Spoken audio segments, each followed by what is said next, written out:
जाना प्लीज।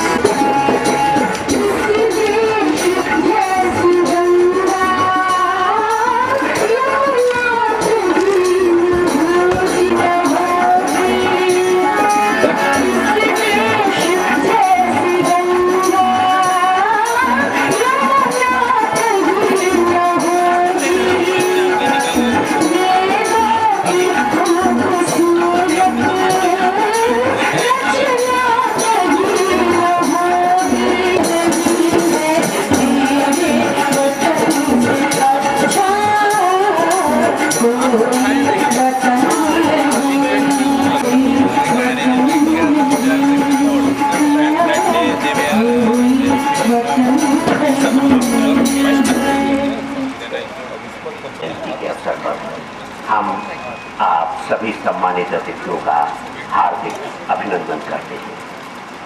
कार्यक्रम का शुभारंभ आरती पूजन से। तू करके चल जाना। ठीक है। और अब महामहिम राज्यपाल साथ में है, सूचना मंत्री महोदय भी साथ में है।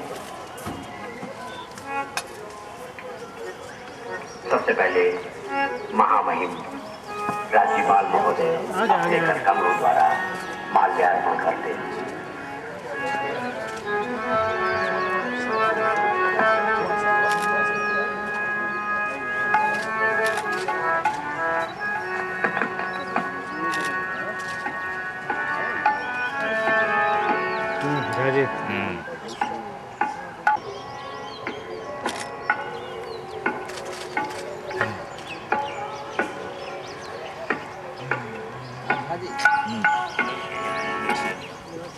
माननीय मुख्यमंत्री महोदय अपने कमलों द्वारा प्रतिमा के समक्ष माल्यार्पण और पुष्पांजलि करते हैं।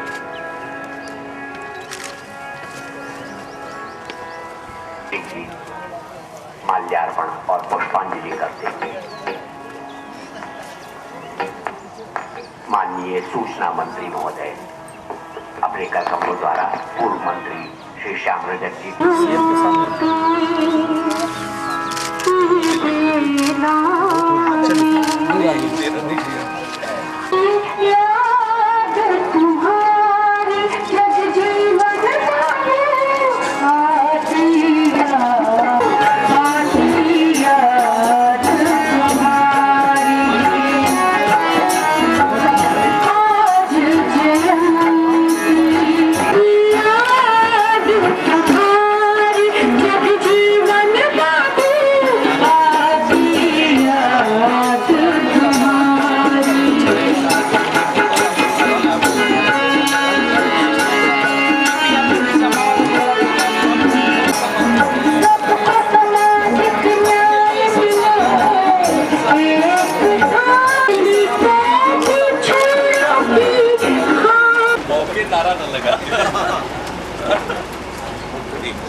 और इसके साथ ही बाबू जगजीवन राम जयंती आपकी उपस्थिति की आभारी।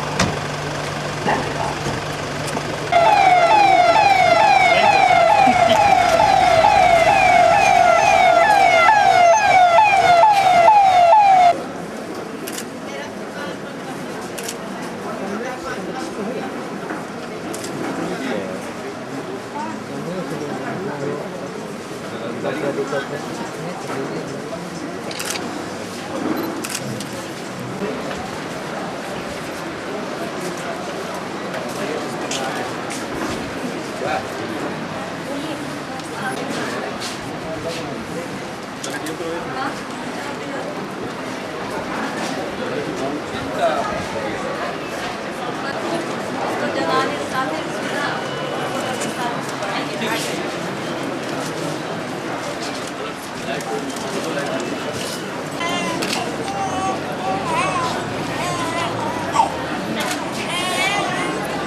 아예 맞아.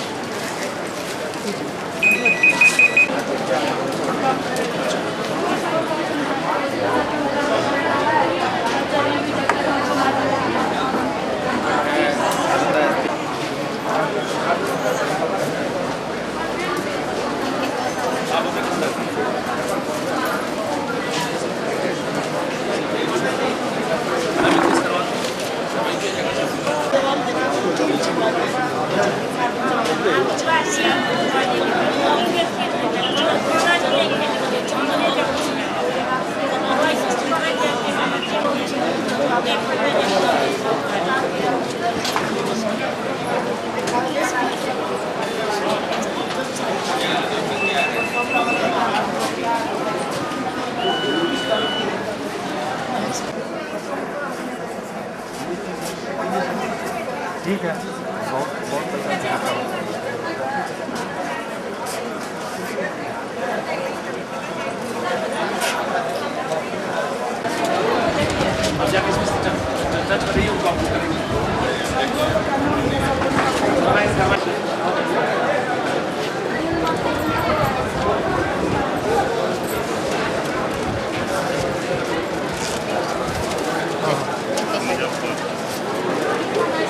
देखो कि हम लोग यहाँ से भेजते हैं इनको वाड़ी में, तो अब नौकरी के दर्शन से कुछ नहीं करवाई करता है। हम जाते हैं आते हैं आते हैं।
इसके बाद सर और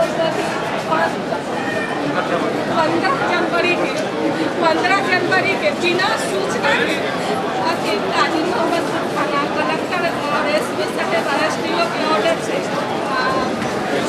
बड़ी लाल बाबू का स्नान करके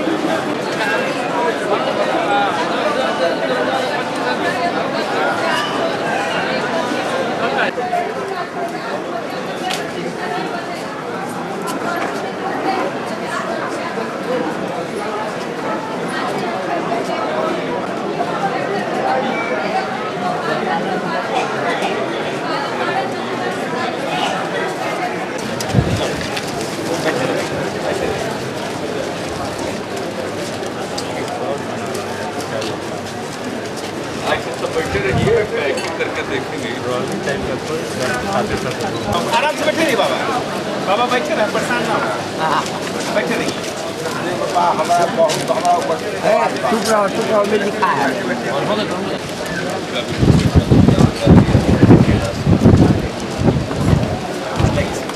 बैठे आप बैठिए। प्रोसेस यही है इसका। खाली नहीं हो रहा।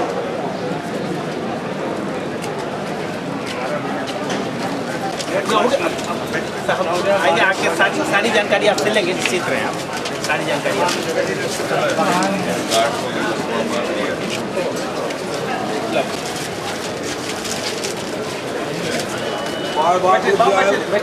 वहाँ पूर्णिया में तो वहाँ कोई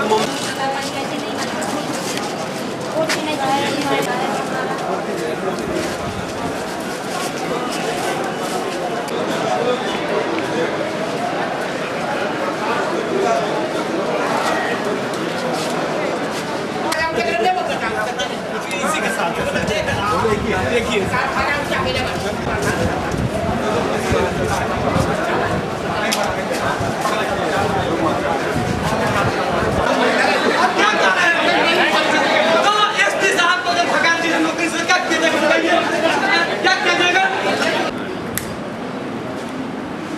अभिषेक तिवारी जी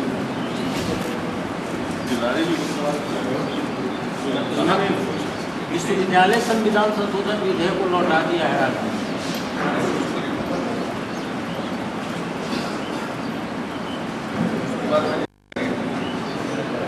राजपाल से वापस करते नहीं कल आपसे घोषणा की है आसमान को जो है जमीन देंगे।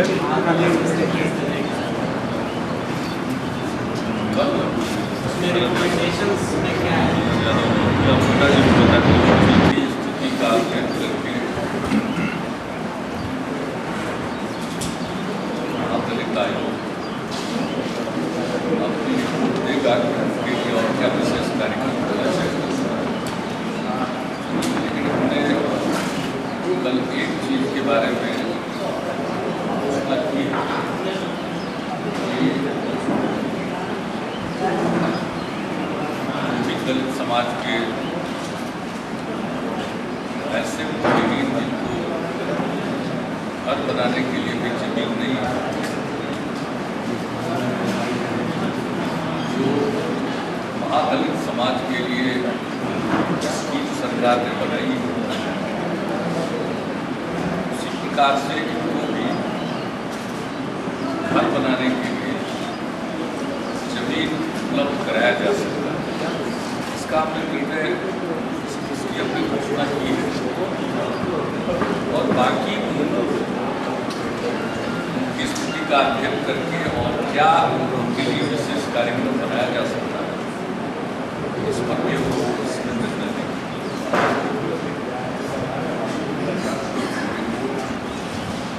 कहा गया है कि आप इसका अध्ययन करें, स्वाभाविक है अध्ययन करने में और बनाने में पासवान की याद बहुत सबकी याद रखती है। महादलित कमीशन दूसरे लोगों को ऐसा लगता है उनको ऐसा 2007 में अप्रैल महीने में घोषणा की थी कि एक महादलित आयोग का गठन किया जाएगा जो अनुसूचित जाति से महादलितों की पहचान करेगा और उनके लिए क्या विशेष कार्यक्रम किए जाने चाहिए उसका सुझाव देगा। ये काम किया गया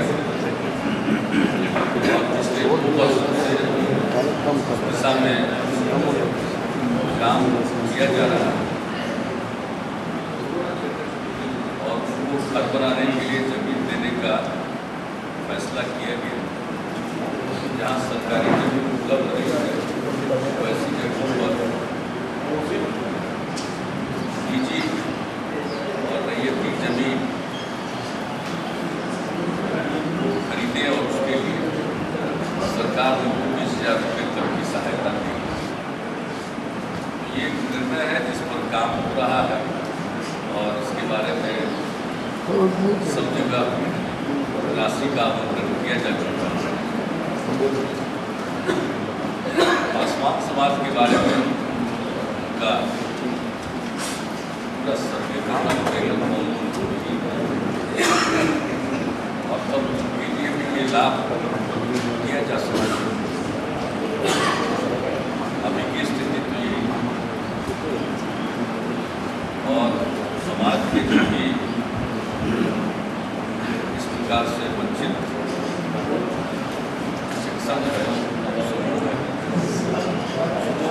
उठाने के लिए और विकास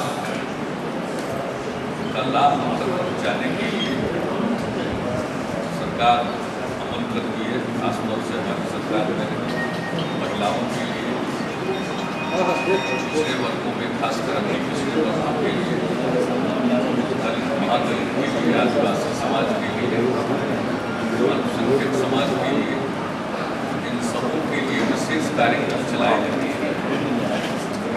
और इसके अलावा जो निःशक्त लोग हैं,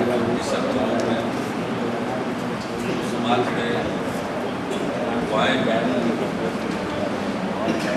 तब उनके लिए जन्म है उनके लिए कल्याण योजनाएं चलाते हैं। और हमारी जो ज़्यादातर योजनाएं हैं इस प्रकार के तबकों को लाभ पहुंचाने वाली वो सबों के लिए उपलब्ध, उसमें फिर कोई एक्सक्लूसन नहीं है, किसी को छूटते नहीं, सबका इंक्लूसन है, सबको लेकर। और हमारी जो बहुत ही सफल योजनाएं हुई है, जैसे लड़कियों के लिए पोशाक की योजना, सभी लड़कियों की, फिर लड़कियों के लिए 9वीं क्लास से साइकिल की योजना, सभी लड़कियों के लिए। और अब लड़कियों की तरह ही हाई स्कूल में लड़कों के लिए साइकिल की योजना इस साल से वो सबों के लिए। फिर जो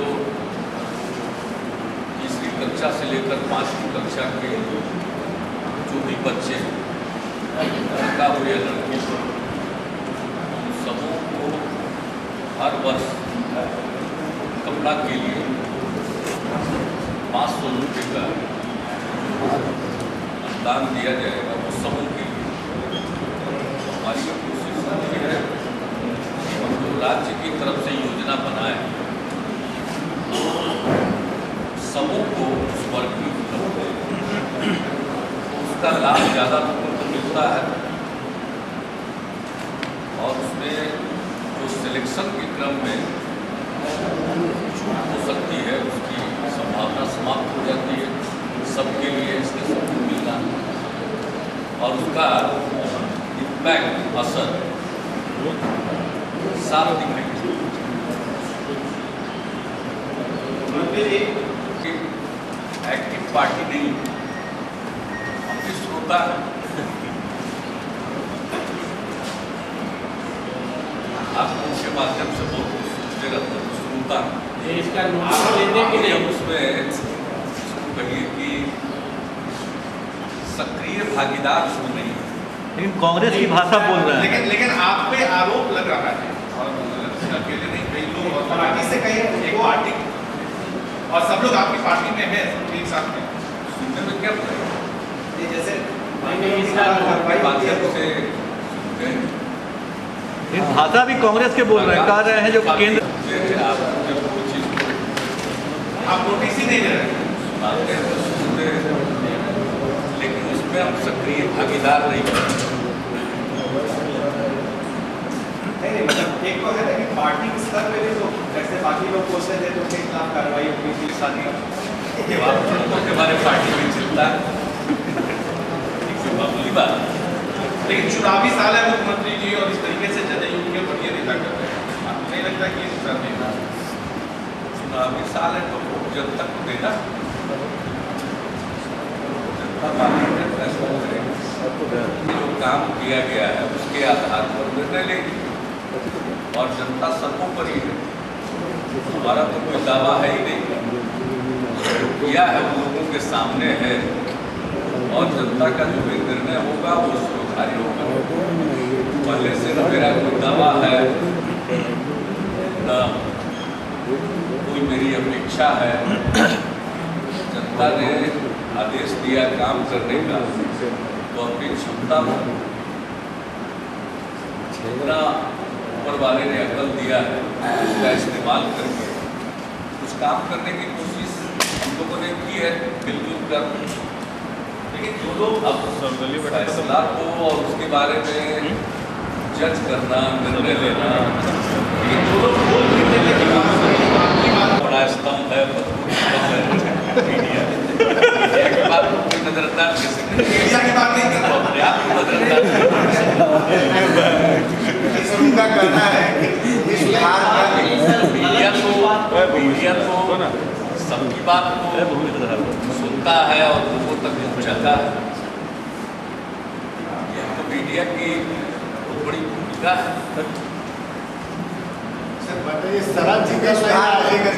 कहना है कि न कुछ बोलने की आवश्यकता है और न कोई बोलना आवश्यक समझते हैं।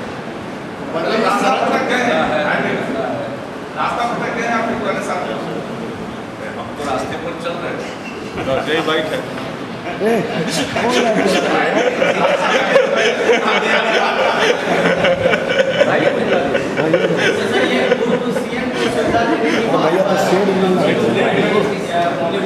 रास्ते में चल रहे हैं, हाउस ने पारित किया बिना विभाजन के, हाउस ने बिल को पास किया है बिना विभाजन के। हम तो रास्ते में चल रहे, तो विधेयक था और दोनों सदनों में उस पर चर्चा हुई है, दोनों सदनों ने बगैर विभाजन के उसको पारित किया है। इसलिए जब कोई बिल रखा जाता है तो हाउस में जब चर्चा होती है तो सब लोग अपनी बात रखते हैं। मैं तो सदन में जो बात कही गई है, जो चर्चा हुई, उसको जानते हैं। बाहर को बहुत लोग पब्लिक कंजप्शन के लिए बहुत बात महिला आरक्षण पे सर्वदलीय बैठक होने आपकी पार्टी से जैसा जमीन से शरद यादव कहते हैं, आप लोग की आपसी क्या वो या जो मतभेद थे आपका महिला आरक्षण के सवाल पर जो मेरी राय में तब्दीली आई है, इसको हमने सार्वजनिक तौर पर कहा। और अगर आज सर्वदलीय बैठक हो रही है तो सर्वदलीय बैठक में अगर कोई बात बन जाती है तो बड़ी अच्छी बात है और हमको उनकी राय प्रकट कर सकते हैं। आपके दल के राष्ट्रीय अध्यक्ष से कोई बात नहीं हुई इस मामले में? नहीं, अभी उनकी बातचीत होती रही, उस दौरान भी टेलीफोन पर बातचीत होती रही। और अब जब दिल्ली जाएंगे, बैठक है, प्रधानमंत्री जी ने जो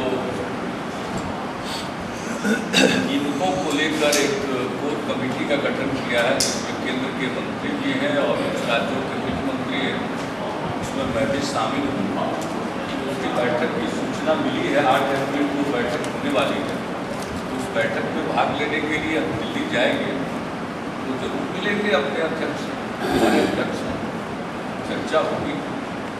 लेकिन इस विषय पर जो अलग अलग राय है अपनी जगह पर है।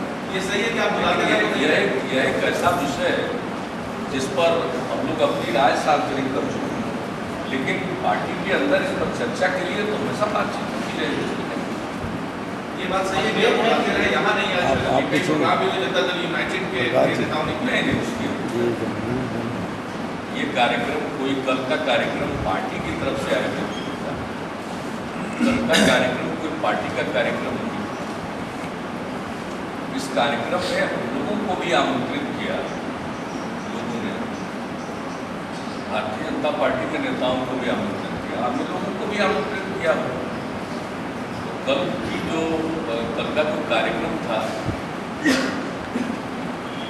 कार्यक्रम का सीधे प्रत्यक्ष तौर पर वो दल से जुड़ा हुआ कार्यक्रम नहीं।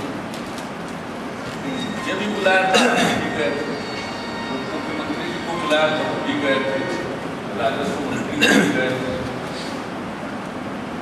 दोनों पार्टी के प्रदेश के अध्यक्ष भी वहाँ मौजूद थे।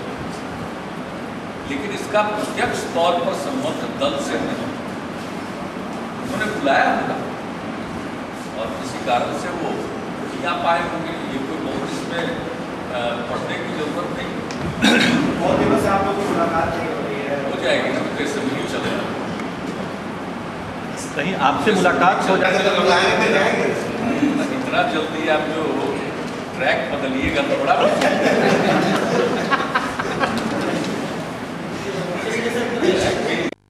ठहर के बदल सलाह की बात नहीं कही थी। हमने कहा था कि जब इस मामले में राज्य सरकार ने अपील दायर करने की अनुमति दी थी तो हमारे पास वो लीगल एडवाइस आया था एडवोकेट जनरल साहब के माध्यम से और सरकार का निर्णय हुआ, इसलिए अपील दायर किया गया। लेकिन अब चूंकि माननीय सर्वोच्च न्यायालय का एक फैसला आ गया है तो उसके बाद फिर मुझे कोई उसके बारे में उसके कानूनी पहलुओं पर गौर करते हुए अभी सूचना नहीं मिली है। स्वाभाविक है, पूरा जजमेंट आता है, उसको देख करके लोग अपनी बात करके भेजते हैं, तो आएगा वो एक औपचारिकता फॉर्मेलिटी वो आई जाएगी, लेकिन जो माननीय सुप्रीम कोर्ट का फैसला है वो तो सबके सामने है। हम लोगों ने लीगल एडवाइस के मुताबिक फाइल किया था अपील, और अगर सर्वोच्च न्यायालय का ये फैसला है कि राज्य का अधिकार नहीं बनता है, ठीक है, क्योंकि सर्वोच्च न्यायालय के निर्णय के बाद तो फिर आगे कोई उसमें बहस की गुंजाइश रहती नहीं, तो बात तो अपनी जगह पर है। लेकिन राज्य को अपील करने का अधिकार है ऐसा कहा है, इसका मतलब ये कतई नहीं है कि उनके खिलाफ पुख्ता सबूत नहीं। और ये बात जब सीबीआई के डायरेक्टर ने कह दी उनके पास पुख्ता प्रमाण है, लेकिन केंद्र ने इजाज़त नहीं दी, तब तो केंद्र को बताना है कि क्यों इजाज़त नहीं दी, क्योंकि अगर सीबीआई अपील करती तो राज्य को इस पर गौर करने की जरूरत नहीं थी, क्योंकि सीबीआई अपील नहीं फाइल कर रही थी, तो राज्य सरकार ने फाइल किया था। ठीक है, राज्य सरकार अब ये निर्णय आ गया कि फाइल नहीं कर सकती, लेकिन केंद्र ने अनुमति क्यों नहीं दी? जबकि जिस एजेंसी ने जांच किया और जो एजेंसी प्रोसिक्यूशन में व्यस्त था, उस एजेंसी के पास सबूत है, ऐसा डायरेक्टर का ही कहना है, तो फिर इजाजत क्यों नहीं मिली? यह तो एक बहुत बड़ा प्रश्न है, इसका उत्तर तो केंद्र की सरकार को देना पड़ेगा।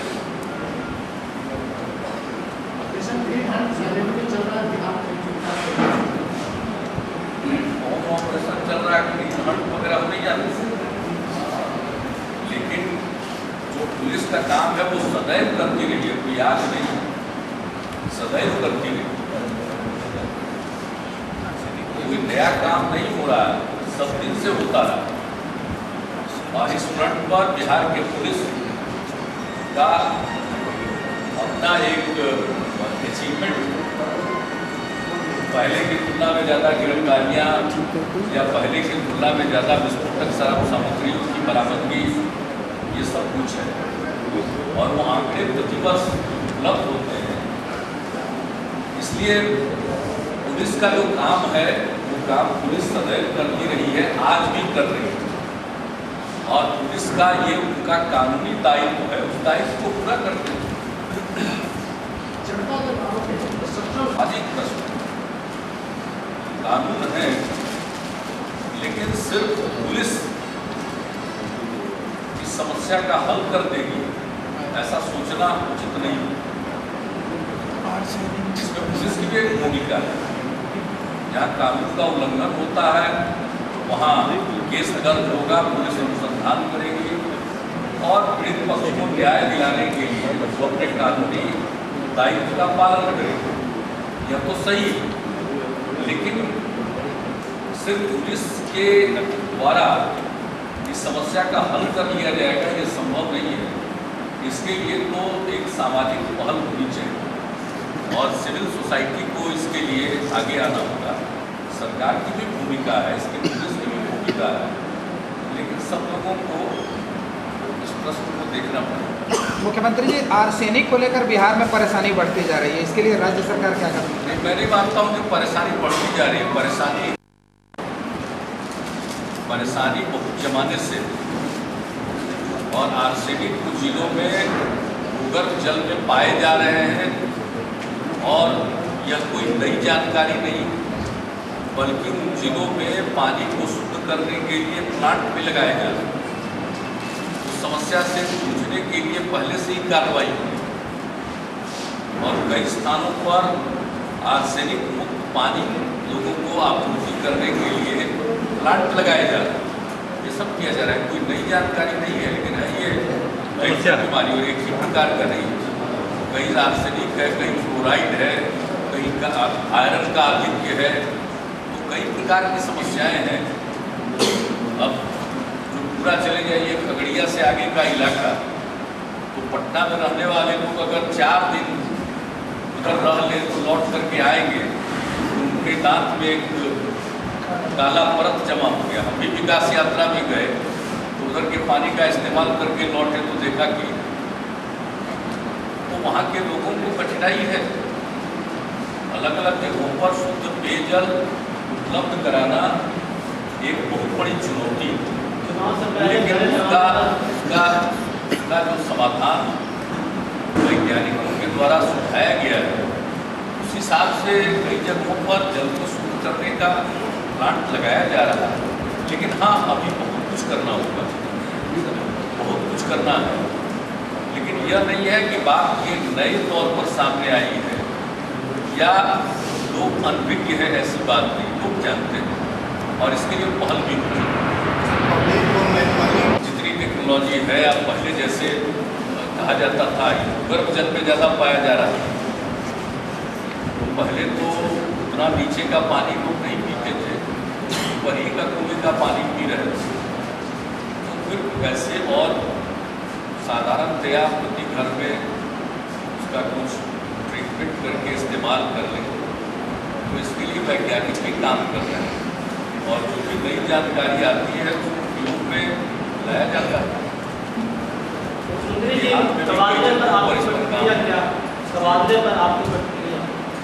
तबादले नहीं हुए, बड़ा मौलिक तौर पर इस चीज को समझना चाहिए। तबादले नहीं, ये पदस्थापन।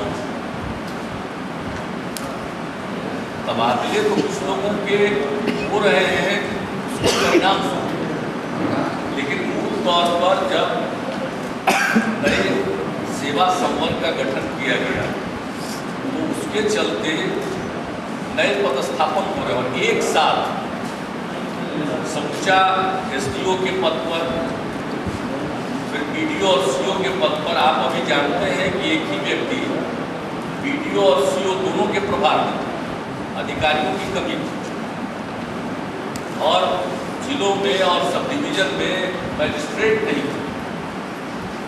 शासनिक व्यवस्था पर एक गहरा दबाव था, संकट था, मैन पावर की कमी थी।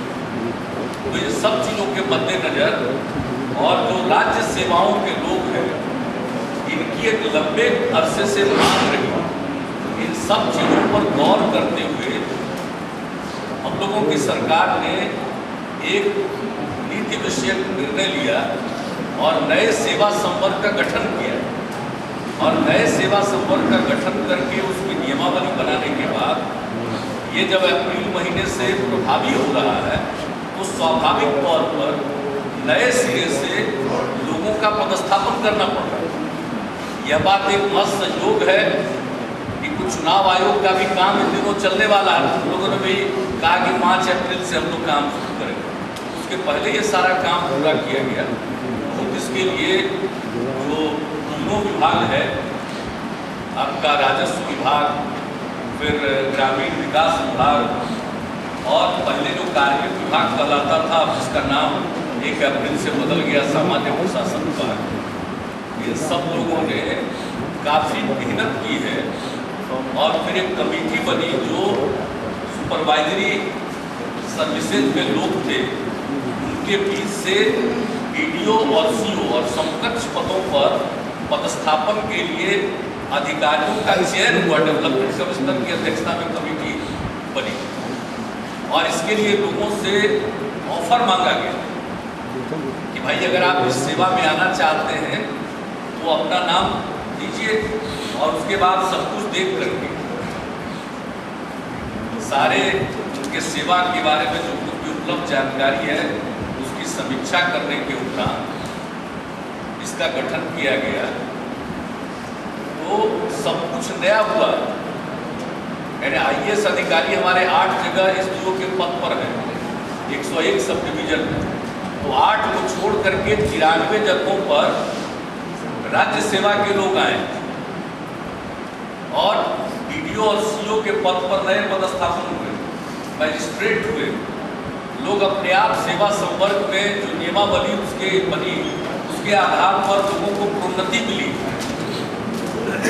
अब आप समझ लीजिए कि राज्य सेवा के 24 विशेष सचिव बनेंगे राज्य में, तो ये ट्रांसफर नहीं है, ये नए सेवा संवर्ग के गठन और उससे जो नियमावली के अनुरूप प्रोन्नति लोगों की हुई है उसके चलते ये नीचे से ऊपर तक नया पदस्थापन है। इस बात को समझना चाहिए कि ये सिंपल ट्रांसफर पोस्टिंग वाला ये पोस्टिंग नहीं है, एक तरह से नए सिरे से सब कुछ किया जा रहा है। और इसके बारे में बाकी जितनी बातें कही जा रही है वो मेरी समझ से जानकारी की कमी के कारण कही जाती है। इन्हें मालूम ही नहीं, जब नए सेवा संवर्ग बन गए और नई नियमावली जब बन गई तो उसको लागू करना, ये जो सेवा में लोग हैं उनका वो कानूनी अधिकार है, उसको नहीं रोक सकते। तो ये किसी को फेवर नहीं किया जा रहा। तरह तरह की बात हमने सुनी है कि चुनाव के पहले की तैयारी है, इससे बढ़कर के गैर जानकारी की कोई बात हो ही नहीं सकती। समस्या है कि हर चीज में कुछ ना कुछ लोग मोटिव तलाशते रहते हैं। अगर इसमें कोई मोटिव है तो ये मोटिव है जो सेवा में हमारे अधिकारी और कर्मचारी हैं उनके भविष्य को बेहतर बनाने का मोटिव, उनको ज़्यादा उन्नति मिले, उनकी सेवा और बेहतर हो जाए, और ऐसा करना गलत नहीं है बल्कि ये उचित है। कई राज्यों में बहुत पहले से, हमारे राज्य में पुरानी परिपाटी चली आ रही, तो हम लोगों की सरकार ने प्रशासनिक सुधार में एक बहुत बड़ा कदम उठाया है और बिहार के प्रशासनिक सेवाओं के इतिहास में ये मील का पत्थर साबित होने वाला। इसलिए ये बिल्कुल जिसको कहिए नए सिरे से पदस्थापन है, ये ट्रांसफर नहीं है। जो भी ट्रांसफर है वो कंसिक्वेंशियल है, उसके परिणाम स्वरूप स्वाभाविक तौर पर अगर प्रोन्नति हो गई तो स्वाभाविक है कि नए प्रोन्नत स्थान पर जाएंगे, तो पुरानी जगह से वो ट्रांसफर्ड हो गए। लेकिन मूल ट्रांसफर नहीं है, मूल इसमें नई पोस्टिंग। उसके आगे कोई थे तो उप सचिव बनेंगे, कोई अवर सचिव बनेगा। और अब पहली बार इतनी बड़ी संख्या में राज्य सेवाओं के लोग विशेष सचिव के स्तर पर जाएंगे। ये कोई मामूली बात नहीं है। उनके सेवा में एक तरह से कहिए कि जकड़न थी, उस जकड़न को तोड़ करके उसको डायनामिक बनाया गया। और जो सरकार अपने कर्मचारी, अपने अधिकारियों की सेवाओं में अगर जड़ता रखेगी, उसमें डायनामिज्म नहीं लाएगी, तो उससे हम बहुत ज़्यादा परिणाम की अपेक्षा नहीं कर सकते। आज उनके मन में एक मोटिवेशन पैदा होगा और ज़्यादा काम करने के लिए। अब पहले काम नहीं था, आज हमारे पास इतना काम है कि लोगों को ज़्यादा काम करना पड़ रहा है, तो काम करने के लिए वो प्रेरित होते हैं, तो वो अच्छा काम करने के लिए प्रेरित होंगे, विकास का काम करने के लिए प्रेरित होंगे, प्रशासन का काम करने के लिए प्रेरित होंगे। तो यह है स्थिति। उनकी जो नई नियुक्ति होगी नीचे के पद पर, तो वो जब नई नियुक्ति होगी तो उसमें से फिर इमर्ज करते हुए विभिन्न पदों पर लोग पहुंचेंगे, तो उसमें वक्त लगेगा। तो इस दरमियान प्रतिनियुक्ति पर के बीच से चयन करके जो ग्रेजुएट है उनको लिया गया है। नया अपॉइंटमेंट अभी नहीं हुआ है। नहीं, नया सर्विसेज के लोग हैं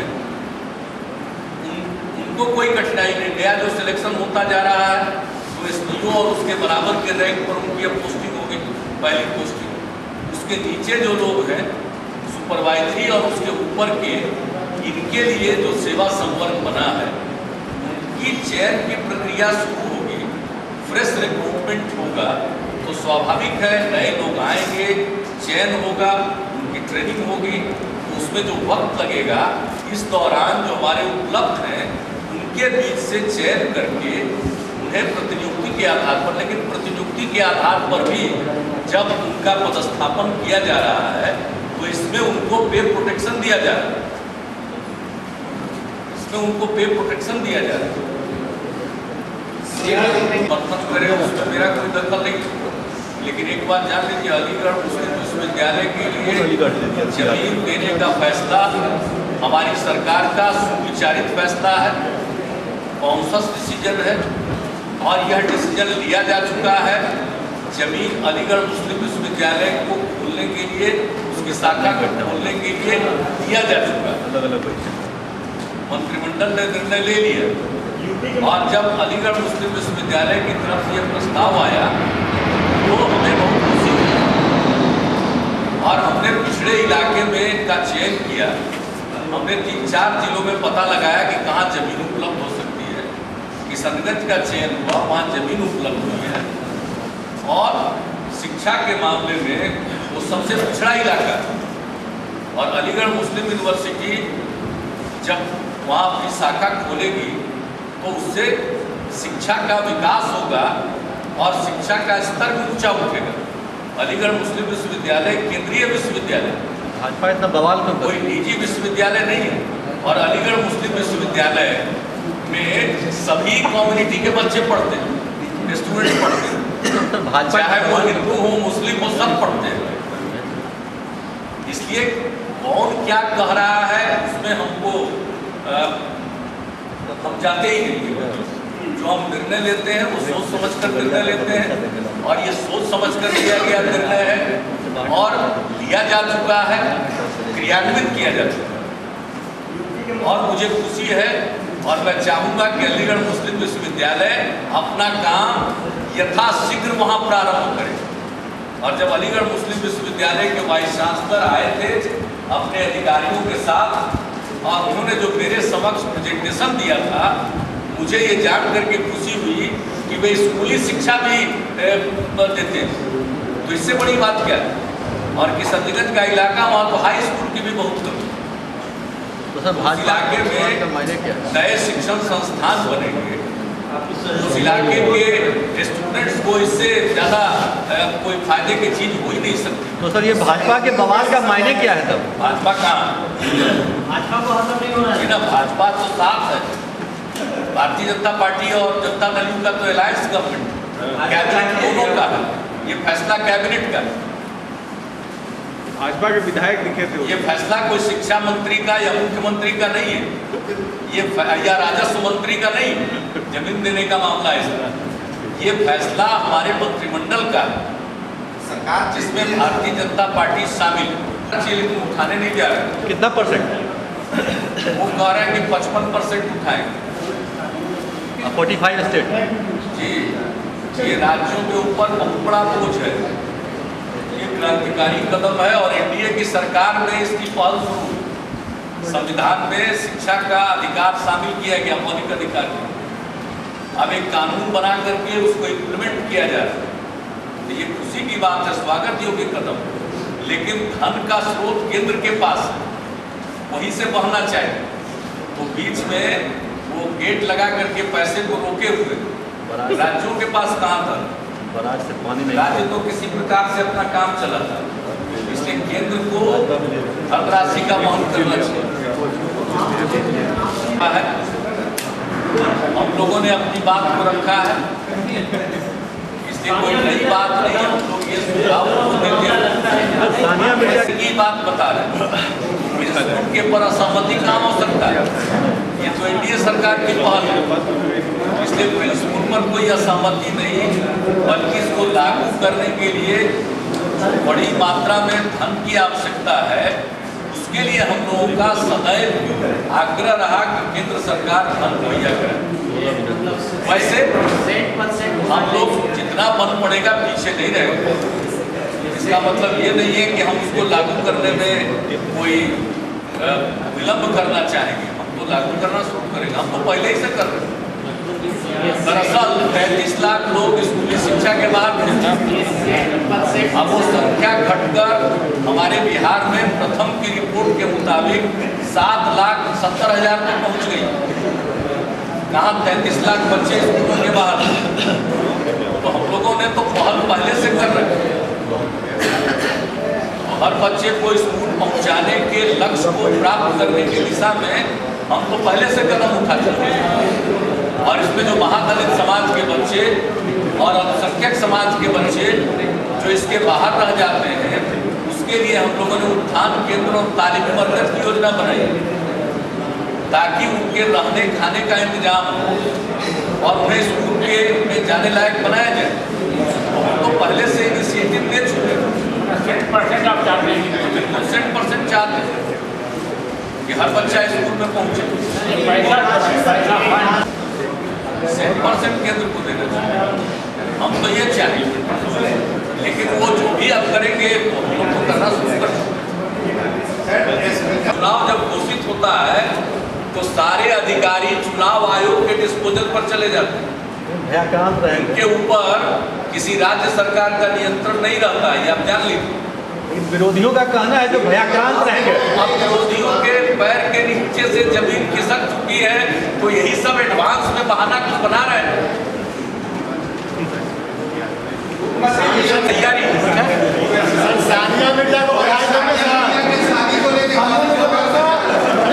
आप सब जाइएगा सर।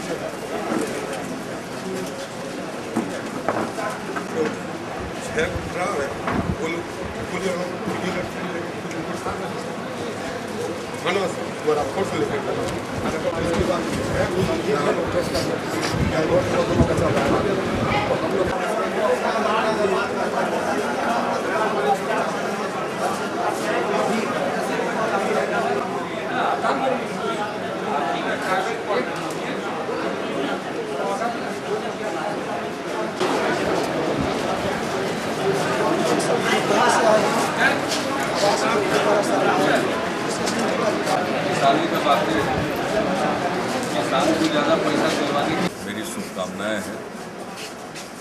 यहाँ भी आपके चैनल को देखा जाता है, चैनल की तरक्की हो और यूँ इलेक्ट्रॉनिक मीडिया का बहुत विकास हो रहा है। एक मायने में अच्छा है, इसके साथ काफ़ी लोगों का रोजगार भी जुड़ा हुआ है और जनता को चॉइस रहता है। लोकतंत्र में इंफॉर्मेशन का अधिकार है, उनको जानकारी प्राप्त करने का अधिकार है और आपके चैनल के माध्यम से लोगों को जानकारी मिलती है तो उनकी ज़रूरत होती है, तो आप ठीक ढंग